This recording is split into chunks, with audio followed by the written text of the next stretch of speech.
Shri Venkateswara gold తాకట్టులో ఉన్న మీ బంగారాన్ని విడిపించి కొనబడును.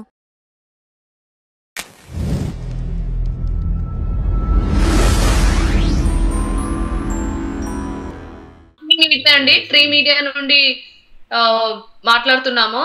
సో ఇప్పుడు మీ బ్రదర్ వచ్చేసి ఆ అమ్మాయిని ఎవరైతే శ్రీహర్షిని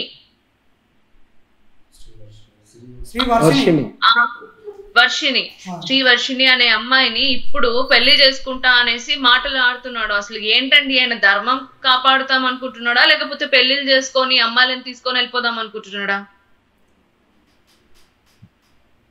ఆల్రెడీ ఇంకో 5 అమ్మాయిలు ఉన్నారండి. మీకు ఈ విషయం ఎలా తెలిసింది ఇంకా 5 ఉన్నారని? అదే వర్షనే చెప్పిందండి. ఇప్పుడు మీ చెల్లెలు ఎక్కడుంది? మీ సిస్టర్ ఎక్కడుంది? నిన్న పొద్దున పారిపోయింది ఇంట్లో నుంచి వెళ్ళిపోయింది. మరి నిన్నంతా మీతో మాట్లాడింది, నిన్న మొన్న అంతా మాట్లాడింది, ఏం మాట్లాడింది మీతో? నిన్న ఎక్కడ ఉంది? నిన్న బిగ్ టీవీకి వెళ్ళిపోయి డైరెక్ట్ గా లైవ్ ఇచ్చింది. ఏం మాట్లాడిందండి లైవ్ లో? మాతో అవసరం లేదని, ఉంటామని, అగోరి దగ్గరే ఉంటాను అని, పెళ్లి చేసుకుంటానని దాన్ని వ్యాఖ్యలు. ఇప్పుడు అగోరి ఒక చోట ఉందని మీ సిస్టర్ కి ఎలా తెలుసు? ఫోన్ కనెక్ట్ అయ్యండి. ఫోన్ నెంబర్ బాగా నోట్ అయిపోయింది, ఇంట్లో మైండ్ లో నోట్ అయిపోయింది. ఫోన్ చేస్తుంది, వెళ్ళిపోతుంది. అసలు మీ సిస్టర్ అనే ఆవిడే కాకుండా ఈ 5 ఉన్నారని మీ సిస్టరే చెప్పింది అంటున్నారు. మరి అలాంటప్పుడు అతన్ని నమ్మి ఎలా వెళ్ళిందండి మళ్ళీ?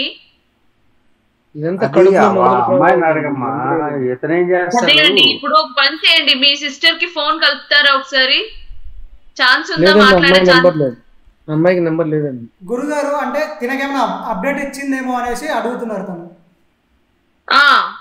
ఇప్పుడు వాళ్ళ బ్రదర్ కి ఏమన్నా అప్డేట్ ఉందేమో అనేసి అడుగుతున్నా. ఎందుకంటే నిన్న మొన్న అంతా వీళ్ళ బ్రదర్ దగ్గర ఉంది కదా, అన్ని తెలుసు కదా, చెప్పింది కదా. దాన్ని బట్టి నేను అడుగుతున్నా. ఆయనకి ఇంకో 5 ఉన్నారని ఆవిడ చెప్పినది మళ్ళీ అదే మనిషి దగ్గర ఈవిడ వెళ్ళిందంటే ఈమె ఇంకెంత ఆలోచన చేసుకుందో, లేకపోతే ఈమెకి ఎంతమంది బాయ్ ఫ్రెండ్స్ ఉన్నారు, ఈమె ఎంతమంది చుట్టూ తిరుగుతుందో, తిప్పించుకుందో, ఈమె ఎలాంటిదో అని డౌట్ వస్తుంది ఫస్ట్ ఇక్కడ. అవునా కదా? తప్పే ఉందిలేండి. ఒకసారి తప్పు జరిగితే అందరికి 100 కారణాలు కనపడతాయి మాట్లాడడానికి.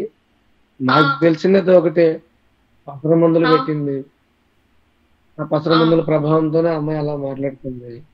అలా వెళ్ళిపోవడానికి కూడా కారణం అదొకటే కనపడుతుంది. బాగానే ఉంటుంది. ఆ అమ్మాయి ఎక్కడుంది అని అనుకుంటున్నారు ఇప్పుడు మీరు? ప్రజెంట్ ఇప్పుడు హైదరాబాద్ లోనే ఎక్కడ దాచిపెట్టారండి. అగోరి దాచిపెట్టినాడు అని అనుకుంటున్నారా? అగోరి దగ్గర పనిచేసే ఒక వ్యక్తి ఉన్నాడు. అతను క్యాబ్ డ్రైవర్ గా చూసుకుంటాడు. ఆ క్యాబ్ డ్రైవర్ ఇప్పుడు ఈ అమ్మాయిని కూడా దాచిపెట్టాడు. ఆ క్యాబ్ డ్రైవర్ గురుగారు మీకు తెలుసా అంటే అగోరి శ్రీ వర్షినితో కాకుండా ఇంకో 5 అమ్మాయిలు కూడా పట్టేసుకుందని చేసి వాళ్ళ బ్రదర్ చెప్తున్నాడు. మీకు ఏమన్నా తెలుసా? అలా చెప్పారా? ఈ విషయాలు మనకు తెలియదు కదా, మనం చూడలేదు. వర్షిణి అయితే ప్రత్యక్షంగా మనందరికీ కనపడుతుంది. వర్షిణి విషయంలో వాళ్ళ తల్లిదండ్రుల అనుమతి లేనిదే ఏ గురువు కూడా స్వీకరించడానికి అధికారము లేదు అని డిక్లేర్ చేశాం మేము హిమాలయాల్లో. మేము అందరం ఒకటే మాట, ఏ గురువైనా, ఆదిశంకర్ల వారైనా ఆ శరీరం ఎవరి నుంచి ఉత్పత్తి అయిందో వారి యొక్క అనుమతి లేనిదే ఎలాంటి ఆధ్యాత్మిక సాధనకి అర్హత ఉండదు. అవునండి. వర్షిణి కాదు కదా ఈ ప్రపంచాన్ని సృష్టించినటువంటి ఎవరైనా. ఆఖరికి ఆదిశంకర్ల వారు కూడా తల్లి యొక్క అనుమతి తీసుకున్న తర్వాత సన్యాసం స్వీకరించారు. ఇది సనాతన ధర్మం. ఇది సనాతన ధర్మం యొక్క ఆచారం ఏదైతే ఉందో ఆచారానికి విరుద్ధంగా చేసేది వ్యభిచారం అవుతుంది. ఆచారమునకు విరుద్ధంగా చేసే పని పేరు వ్యభిచారము. కాబట్టి ఎవరు చేసినా, నేను చేసినా, ఆదిశంకర్ల వారు చేసినా అది తప్పు. కాబట్టి ఆ పేరెంట్స్ ఎవరైతే ఉన్నారో వాళ్ళకి మాత్రమే హక్కు ఉన్నది. అయితే చట్టం, సుప్రీంకోర్టు నిర్ణయం ప్రకారం, చట్ట ప్రకారం అయితే వీళ్ళు చేసింది చట్టం సమర్థిస్తుంది, కానీ సమాజం సమర్థించాల్సినటువంటి అవసరం లేదు. ఎందుచేతంటే సనాతన ధర్మం అనేటటువంటిది ఏదైతే ఆధారంగా చేసుకుని ఈ అఘోరి తన యొక్క కార్యక్రమాలను నిర్దేశించుకుందో దానికి విరుద్ధంగా ఉన్నది. చట్టానికి సమ్మతం అయి ఉండవచ్చు గాక, కానీ ధర్మానికి మాత్రం ఇది విరుద్ధం. చట్టం వేరు, న్యాయం వేరు, ధర్మం వేరు. కాబట్టి చట్టం అనేది సామాజిక నిర్మాణం కోసం ఏర్పాటు చేసుకున్నది. మోరల్స్ అండ్ ఎథికల్ వాల్యూస్ అనేవి సమాజానికి సంబంధించినవి. Beyond that moral and ethical there is a ధర్మ. ధర్మం అనేటటువంటిది ఏదైతే ఉందో దాంట్లో సామాజిక ధర్మం అనేటటువంటి ఉంటుంది. పుత్ర ధర్మం అనేటటువంటి ఉంది. పుత్ర ధర్మం, మిత్రధర్మం అంటే మిత్రధర్మం, శత్రుధర్మం, భ్రాతృధర్మం, భ్రతృధర్మం అనే ధర్మాలు, దాని గురించి డెఫినిషన్స్ తెలిస్తే ఇలా ప్రవర్తించరు.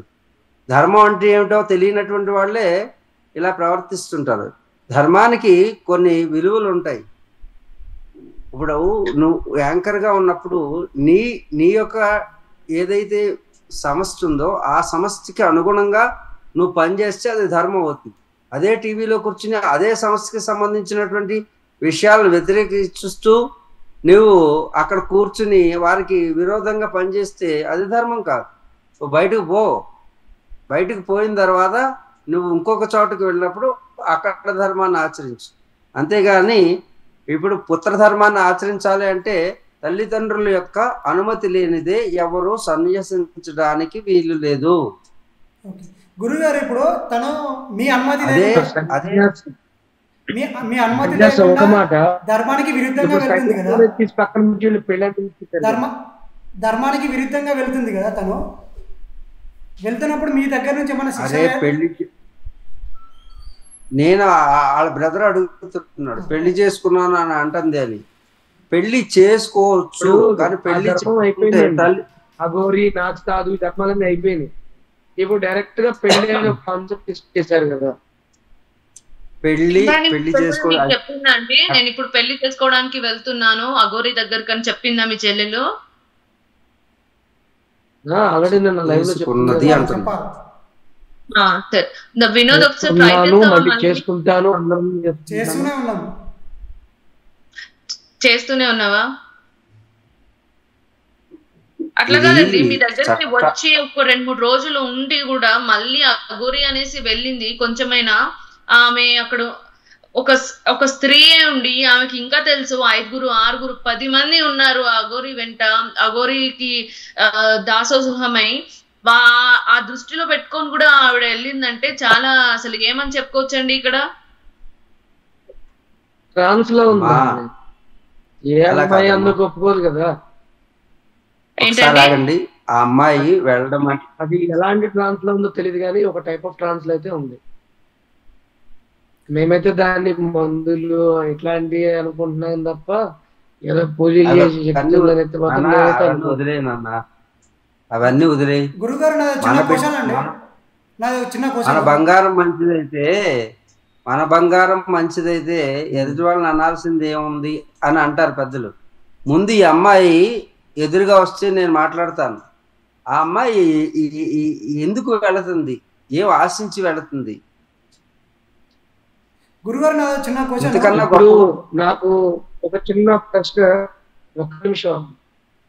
అదొక చిన్న ప్రశ్న గురుగారికి. గురుగారి దృష్టిలో అఘోరి స్థానం ఏంటి? అఘోరికి ఇక్కడ వ్యక్తిగతమైనటువంటి ప్రేమలో అభిమానాలు ఏమి ఉండవు ఎవరి మీదను. వారు చేసేటటువంటి ప్రవర్తనని ఆధారంగా చేసుకుని వారికి విలువ ఇవ్వకపోవడం అనేది జరుగుతుంది. తప్పు చేసినప్పుడు తప్పకుండా దాన్ని ఖండిస్తాం. అఘోర కాదు, అఘోర అయినా సరే సాక్షాత్తు పరమశివుడు వచ్చినా తప్పు జరిగితే అడిగేటువంటి హక్కు భక్తుడికున్నది, ఒక సాధకుడికున్నది. కాబట్టి ఎలాంటి తప్పులు జరిగినా సరే అఘోర కాదు, ఎవరిని క్షమించాం. గురుగారు, నాకు చిన్న క్వశ్చన్ అండి. మీరు మొన్న ఒక వీడియోలో ఏమన్నారంటే ఇంటర్వ్యూలో సమాజంకి ఎవరు శిక్షించకుండా సరే లేడీ అగోర్ని నేను శిక్షిస్తాను అని చెప్పేసి మీరు అన్నారు కదా, మాకు ఎవరికి కూడా రెస్పాన్స్ అవ్వట్లేదు. ఒక్కసారి మీరు కాల్ చేసి ఏమన్నా జూమ్ మీటింగ్కి ఇన్వైట్ చేయరాదండి? నేను కాల్ చేశాను కదా నాన్న, ఎవరో ఇంటర్వ్యూలో ఉన్నట్టు ఉంది, అందుగురించి ఎంగేజ్ వస్తుంది కదా, కంటిన్యూషన్ ఎంగేజ్ వస్తుందంటే ఇంకా మిగతా టీవీలో అక్కడ ఉందేమో. మళ్ళీ ఒక్కసారి ఇప్పుడు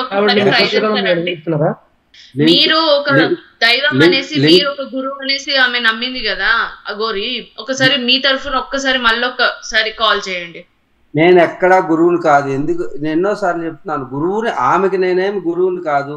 కాకపోతే సమాజంలో ఒక అలజడి సృష్టించింది కాబట్టి, దగ్గరలో ఉన్నాను కాబట్టి నా మాట వింటుందేమో అని ఆ రోజు ఒలువలు అంటే బట్టలు లేకుండా తిరుగుతుంది సమాజంలో, అందరూ మీడియాతో సహా వ్యతిరేకిస్తున్నారు కాబట్టి నీవు ఇక్కడికి రా అంటే వచ్చింది. వచ్చిన వెంటనే ఆ విలువలను కాపాడడానికి ఒలువలను కట్టాను. ఇప్పుడు నేను ఆమెకి నాకు ఎలాంటి సంబంధం ఉంటే, ఎప్పుడైనా సమాజంలో ఒక సాధకుడు తప్పు చేస్తున్నప్పుడు అంతకంటే ముందు నుంచి మేము సాధకులం కాబట్టి దాన్ని సరిచేయడానికి ప్రయత్నం చేశాం.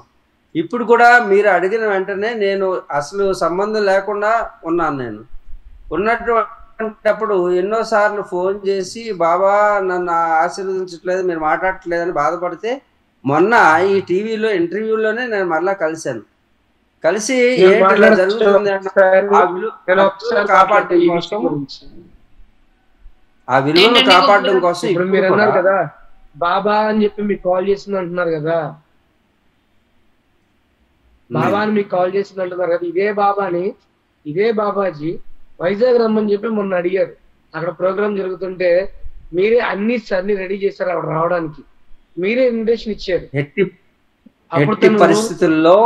ఎట్టి పరిస్థితుల్లో తను శివలింగం తీసుకుని అమరకంటక్ నుంచి వచ్చింది. శివరాత్రి రోజు వస్తే నేను మాట్లాడలా, మా చౌదరి అని నా పిఏ ఉంటాడు, అతను పట్టుకుని బాబాని ఒక్కసారైనా మాట్లాడమండి, నేను బాధపడుతున్నాను, నేను ఏడుస్తున్నాను, నేను వస్తానంటే అప్పుడు సరే శివలింగం తీసుకొచ్చి అక్కడ పెట్టమని చెప్పాను. నేను అక్కడ పెట్టమని చెప్తే తను వినండి,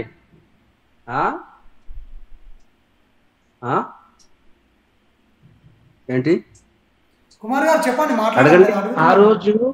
ఆ రోజు మీరు పిలిచినప్పుడు ఇవన్నీ జరిగినాయి అని నాకు తెలుసండి.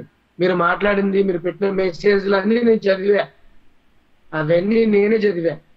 కానీ గురించి మాట్లాడిన మాటలు నన్ను చెప్పమంటారా? అరే మీరు నన్ను చెప్పమంటారా?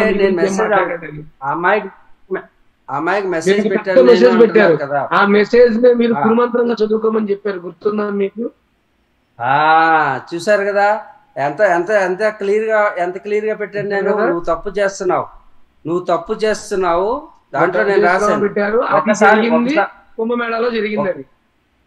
ఒకసారి ఫోన్ చేస్తే మీ ఫోన్ ఒకసారి చేస్తే పొరపాటు, రెండవసారి చేస్తే పొరపాటుగా అర్థం చేసుకుంటాం, మూడోసారి చేస్తే తప్పు.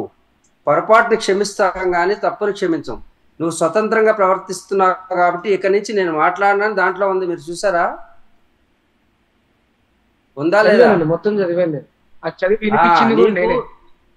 ఆశీర్వాద బలం ఇంకా అక్కర్లేదు, నువ్వు స్వతంత్రంగా ప్రవర్తించడం మొదలు పెట్టావు కాబట్టి ఇక నుంచి మా దగ్గర నుంచి ఎలాంటి రెస్పాన్స్ ఉండదు. మేము ఫోన్ లిఫ్ట్ చేయమని కూడా చెప్పాను దాంట్లో, చూసారు కదా. అప్పటి నుంచి ఇప్పటి వరకు లిఫ్ట్ చేయలేదు మేము, తెలుసా మీకు? శివరాత్రి రోజున తను బయలుదేరతానంటే శివలింగం, మీకు వినండి, శివలింగం తెచ్చింది శివరాత్రి రోజు. నేను ఆమె గురించి కాదు, శివలింగం కోసం పర్మిషన్ ఇచ్చాం అంతేగాని తర్వాత ఆ రాజేష్ నాథ్ తర్వాత ఈ వీళ్ళ గురించి మాట్లాడింది కాబట్టి నేను వాళ్ళని మందలించడానికి పిలుస్తున్నానేమో అనుకుని భయపడి రాలేదు నా దగ్గరికి. అప్పుడు కూడా నేను అందుకే పిలిచాను, తప్పు జరిగినప్పుడు మందలించడానికి మాత్రమే పిలిచాను. అంతేగాని ఎప్పుడైనా నేను అఘోరాల విషయంలో కల్పించుకున్నానంటే, ఇప్పుడు వర్షిని విషయంలో ఇంటికి పంపించమంటే అక్కడ గుజరాత్ లో ఎప్పుడైతే తను ఇలా జరిగిందో ఇంటికి పంపించు, నీకు హక్కు లేదు. తల్లిదండ్రుల యొక్క శరీరాన్ని ఎప్పుడు కూడా తల్లిదండ్రుల యొక్క అనుమతితో మాత్రమే నువ్వు స్వీకరించాలి, కానీ తల్లిదండ్రులు వచ్చి నీకు అప్పచెప్తేనే నీవు స్వీకరించాలి. తల్లిదండ్రుల యొక్క అనుమతి లేనిదే ఆదిశంకరుల వారు కూడా సన్యసించడానికి వీలు లేదు. ఒకవేళ పెళ్ళి అయితే భర్త యొక్క అనుమతి భార్యకి, భార్య యొక్క అనుమతి భర్తకి కావాలి అని చెప్పి అక్కడ ఇక నేను ముట్టుకోను, ఆ అమ్మాయిని తీసుకురాను అని ప్రమాణం చేయించాను టీవీలో. గురు బాబాజీ గారు బాబాజీ గారు మొన్న మీరు చెప్పారు కదా, ఒకవేళ ఇది కానీ కంటిన్యూ అవుతుంది నేను అస్సలకి వదలను, నేను పనిష్మెంట్ ఇస్తాను అని చెప్పారు కదా. సో ఇప్పుడు మీరు ఎలాంటి నిర్ణయం తీసుకోవాలనుకుంటున్నారు? అందుకే లైవ్ లోకి తీసుకోమన్నా. ప్రజల ఎదురుగానే ఏం పనిష్మెంటో ఏం చెప్పాలో అది చెప్తాను, లైవ్ లో తీసుకోమని చెప్పింది. అందుకే నేను చాలా బిజీగా ఉన్నప్పటికీ కూడా. కుమార్ గారు తను మీతో ఏం చెప్పింది? మీ చెల్లెలు ఏం మాట్లాడింది 5 days వచ్చాక? నాతో ఏం చెప్పలేదండి, ఇబ్బంది పారిపోయింది అంతే డైరెక్ట్. తీసుకొచ్చారు కదా మీరు, తీసుకొచ్చాక ఏం తీసుకొచ్చారు కదండి, అప్పుడు ఏం చెప్పింది అని అడుగుతున్నాం. తీసుకొచ్చిన తర్వాత అడుగుతుంటే ఇంకా ఎంతమంది ఉన్నారు, ఎక్కడ ఉన్నారు మీరు అని అడిగితే 4 సార్లు అడిగితే ఒకసారి చెప్పింది కుకట్పల్లిలో ఇంకో 5 ఉన్నాం మేము, నేను ఆ రోజు అన్ని అని చెప్పి ఆమె చెప్పింది. మరి 5 ఎక్కడున్నారు అడిగితే నాకు తెలియదు, గుర్తులేదు, మర్చిపోయా అని చెప్తుంది. వెళ్ళిపోయా ముందు రోజు కూడా అడిగా, నాకు తెలియదు, గుర్తులేదు, మర్చిపోయా. గురువు గారు మందులు లేవు మాకులు లేవు అంటున్నారు, కానీ రోగాన్ని తగ్గించడానికి ఎన్ని మందులైతే ఉన్నాయో అలాగే రోగాన్ని ఇవ్వడానికి కూడా అవే మందులు ఉన్నాయి. మరి మీరు అడగండి, మీకు ఏమైనా డౌట్స్ ఉంటే గురువు గారిని అడగండి. నేను రాజేశ్వర్ గారి దగ్గర శిష్యుడు. నేను ఆయన దగ్గర రావడానికి కూడా కారణం ఈవిడే ఫస్ట్ టైం అలా కాదు, ఆవిడ మాట ఎలా నమ్ముతారు? అంతకు ముందున్న గురువుని వదిలేసి ఎలా వస్తారు మీరు? ఎవరు వదిలేశారు ఆయన్ని? మీరు అంటున్నారు కదా, ఆవిడ మాటను నమ్మే వచ్చేసాను అంటున్నారు కదా. మాట నమ్మి మేమే రాలేదండి, నమ్ముతాడు. జస్ట్ ఈవిడ వచ్చేది కాబట్టి, ఆయన దగ్గరికి వచ్చేది కాబట్టి మేము అలా చూసాం అంతే. ఈవిడకి ఆయన దగ్గరికి వచ్చి రాజేష్ గారు నేను మాట్లాడుకుంటాము, మీరు విని ఉంటారు, మేమిద్దరం తెలుసండి నాకు, మాట్లాడుకుంటారు తెలుసు కాబట్టి మాట్లాడండి. మీరు రాజేష్ మాట్లాడినప్పుడు ఆ కోపం ఫస్ట్ వ్యక్తిని దొరకలా, వయసులో చాలా చేసి మాట్లాడేవాడు. రాజేష్ వయసులో కోపం వచ్చింది. కోపం రావచ్చు, తప్పకుండా రావాలి. ఇప్పుడు శిష్యులు కదా మీరు, శిష్యులు కాబట్టి తప్పకుండా రావాలి, అది మంచిది. రావాలి, మీరు మంగళగిరి కూడా అలా ఉండాలి. శిష్యులు నరసింహస్వామి టెంపుల్ వస్తారు కదా, శిష్యులు అలాగే ఉండాలి, అలాంటి శిష్యులే కావాలి. అమ్మా గౌరీ వచ్చిందండి, ఐఫోన్ సుందరి వచ్చింది, ఐఫోన్ సుందరి వచ్చింది. అరే ఎందుకు ఆ మాటలు ఎందుకు, మనం కావాల్సింది ఏదో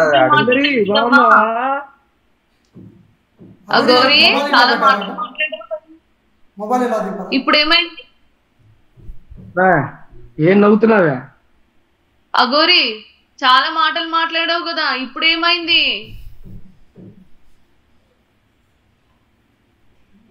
మ్యూట్ లో ఎందుకు పెట్టావు ఫోను? భయ్యో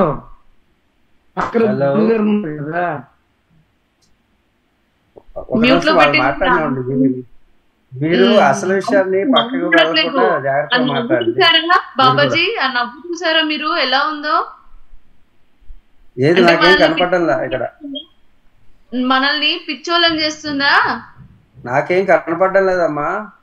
ఇందాక వచ్చింది, చక్కగా నవ్వుతుంది, బాగుంది. ఇప్పుడు వస్తుంది చూడండి, మళ్ళీ అన్మ్యూట్ ఏం చేస్తా? ఎందుకు మ్యూట్? ప్రజలకి తప్పకుండా ఎవరు పెట్టినా వాళ్ళకి అప్పచెప్పాలి. వాళ్ళిద్దరు నాకు కనపడలేదు. వీడియో కాల్ చేసాం, మొన్న కాల్ చేసుకున్నారు కదా, కాల్లో ఏమన్నారంటే బాబు గారు మీరు ఏ మాట చెప్తే ఆ మాట వింటాను, ఇక నుంచి ఆ అమ్మాయి జోలికి వెళ్ళాను, ఆ అమ్మాయే కాదు ఏ అమ్మాయి జోలికి వెళ్ళాను అని చెప్పేసి మీరు మాట్లాడారు కదా. సో ఇప్పుడు మరి ఎందుకు మాట మార్చారు? మాట ఏం మార్చలేదు. ఇక్కడ జరిగింది ఏంటంటే ఇక్కడ ఆమె స్వతహాగా ఆమె వచ్చింది, మ్యారేజ్ జరిగింది కాబట్టి మ్యారేజ్ విషయం మీద మేము ఒక అంగీకారానికి వచ్చాం. నేను ఆల్రెడీ ఢిల్లీలో ఉన్నాను, నేను ఎక్కడికో వెళ్ళలేదు. నేను నిన్నటి నుండి ఢిల్లీలోనే ఉన్నాను. మ్యారేజ్ ఎప్పుడు జరిగింది? పెళ్లి ఎప్పుడు జరిగింది? మ్యారేజ్ ఎప్పుడు జరిగింది? మ్యారేజ్ 13వ తారీఖు జరిగింది. 2 months అవుతుంది. మరి మొన్న నాకు ఈ విషయం చెప్పలేదు. మాకు మా మీడియా అడిగినప్పుడు ఈ విషయం ఎందుకు చెప్పలేదు? పెళ్లి జరిగింది ఆల్రెడీ అని. పెళ్లి విషయాలు నేను చెప్పాను, ఇప్పటికి కూడా చెప్పాను. అది వ్యక్తిగతం, నా వ్యక్తిగతం, నా పర్సనల్. సరే మాకు చెప్పకుండా మీరు కాంట్రవర్సీకి వెళ్ళకండి. కాపాడే వాళ్ళు ఎప్పుడు కూడా అబద్ధాలు ఆడకూడదు. ఫస్ట్ ఆఫ్ ఆల్ మేము కూడా ఏమీ అబద్ధం ఆడలేదు. మీ ట్రీ మీడియా దగ్గరికి వెళ్ళి కూడా దోచుకొని తినలేదు. ఓకేనా? కాంట్రవర్సీ క్వశ్చన్ చేయకు. నీది ఏదైతే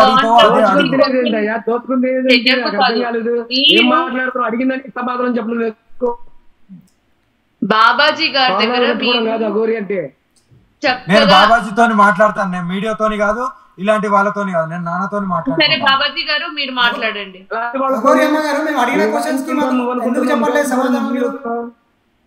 బాబాజీ గారు మీరు దయచేసి క్వశ్చన్స్ అడగండి. ఫస్ట్ ఫెలో అండి, తీసుకొచ్చి గుడ్డ కట్టి మంచోడు చేద్దాడు మీరు. అలాగే నేను కూడా అనుకున్నా, మీరు అనుకున్న మిమ్మల్ని ఎలాంటి మాట్లాడాడో ఈ మీడియాలో చెప్పట్లేదు.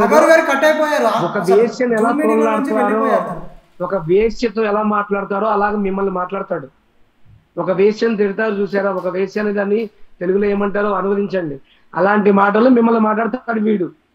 నిన్న ఢిల్లీలో ఉన్నాడంట ఈ అమ్మాయి, హైదరాబాద్ లో ఉందంట. ఇది ఎట్లా చెల్లుతుందండి అసలు? చేసాడు. అమ్మా ఒక్కరు ఓవర్లాప్ చేయకండి, ఒక్కరికొక్కరు ఓవర్లాప్ అవ్వకుండా ఎవరైతే మంచి చేయాలని వెళ్తున్నారో ప్రజలకు అర్థమయ్యేటట్టు. నానా మీరు కూడా రాజేష్ నా శిష్యులు, మీ పేరు ఏమిటి? నా పేరు విష్ణు అండి. మీ పేరు విష్ణు. మీరు కూడా ఓవర్లాప్ అవ్వకుండా మనం చక్కగా డిబేట్ చేసేటప్పుడు ఒకరి మీద ఒకరు ఓవర్లాప్ అయితే మనం ఏం చెప్తున్నాం అర్థం కాదు. మనం సరిగ్గా వాడు నన్ను చూస్తే డిబేట్ కి రాడు, ఏమీ చెయ్యడు. గుజరాత్ లో కూడా నన్ను చూడంగానే ఏడ్చింది వాడే. నా ముఖం చూస్తే వాడికి వచ్చి మొట్టమొదటిది అదే. ఇప్పుడు ఆ పిల్లని కూడా కచ్చ కొద్దీ తీసుకెళ్తున్నాడు తప్ప ప్రేమతోనో పెళ్ళానో లేకపోతే గురువు శిష్యుల అనుబంధమో అమ్మ కూతురనో తీసుకెళ్ళాడు. కేవలం కక్షపూరితంగా తీసుకెళ్తున్నాడు. నా ముఖం చూస్తే డిబేట్ కాదు, అడుగుదాం, కూడా తండ్రి అవి అడుగుదాం. పోనీ అడుగుదాం ఇప్పుడు, సరేనా? ఇప్పుడు అడుగుదాం. ఉపయోగం ఉందండి. ఇప్పుడు ఆ అమ్మాయిని తీసుకెళ్లి ఏ రూమ్ లో పెట్టాడో తెలియదు. నిజంగా చెప్తున్నానండి, మీలాంటి వాళ్ళు వాడికి సపోర్ట్ ఇచ్చి జరుగుతుంది ఏంటంటే ప్రభుత్వ ఆదాయాన్ని సపోర్ట్ ఎప్పుడు ఎలా ప్రభుత్వ ఆదాయాన్ని గడ్డి కొట్టేశాడు ఆల్రెడీ. కాదు మీరు సపోర్ట్ ఇస్తున్నారు. టోల్గేట్లు కానీ దేవాదాయ శాఖలు ఏ ఒక్క రూపాయి కూడా చెల్లించట్లేదు వాడు. 2 విష్ణు ప్రజలను హింసించటం, 3 గాయాలు, 4 యాక్సిడెంట్లు. దేనికి ఆన్సర్ లేవండి, మొత్తం గవర్నమెంట్ లాస్. ఇప్పుడు మీరు సపోర్ట్ ఇస్తున్నారని నేను అనుకుంటున్నాను. నేను కాదు, ఎందుకంటే ఇప్పుడు ఆ అమ్మాయి అసలు ఎందుకు వెళ్ళిపోతుంది అనేది మనం అడిగి తెలుసుకుందాం. ఇప్పుడు ఎదురుగా ఉన్నప్పుడు మనం అడిగి తెలుసుకుంటే లైవ్ లో అందరికి తెలుస్తుంది కదా. ఇప్పుడు కాసేపు మనం ప్రశాంతంగా ఉంటే నేను అడుగుతాను, అడగమంటారా? సరే అడగండి.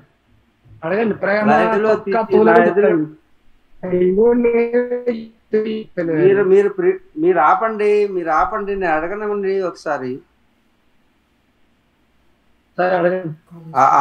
నా ఎదురుగా తన పెట్టండి, ఎదురుగా అఘోరి. ఒక్క నిమిషం, నాకు కనపడ్డంలా. తను వెళ్ళిపోయింది, ఎగ్జిట్ అయిపోయింది, మళ్ళీ లైన్ లోకి తీసుకుంటున్నాను.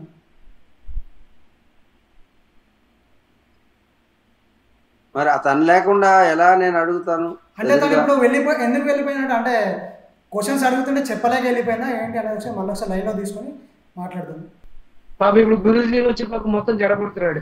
ఆయన ఒక్కటే నిజం చెప్పాలి, నేను లైన్ లోకి వచ్చానండి. ఎట్టి పరిస్థితుల్లో మీరు కానీ నేను కానీ సమాజం కానీ ఇలాంటి విషయాల్లో ఒప్పుకోదు. ధార్మికమైనటువంటి విషయాల్లో ఇలాంటి పనులు చెల్లవు. ఇదే కాదు, ఇంకా ఇంకా హిమాలయాల్లో ఉన్న వాళ్ళందరూ కూడా ఖండిస్తారు. మీరేమి కంగారు పడకండి. ఇలాంటి విషయాల్లో వ్యక్తిగతం అన్నప్పుడు వ్యక్తిగతంగా పొమ్మండి ఎక్కడికో, అంతేగాని సమాజంలో ఉన్నప్పుడు సామాజిక కట్టుబాట్లు ఉంటాయి. అలాగే ధార్మికంగా ఉన్నప్పుడు ధార్మికమైనటువంటి నియమ నిబంధనలు ఉంటాయి. ప్రామాణికమైనటువంటి విషయాలని ప్రామాణికంగానే తీసుకోవాలి. అంతేగాని ఇష్టం వచ్చినట్టు ఎవరు ప్రవర్తిస్తా అంటే కుదరదు ఇక్కడ.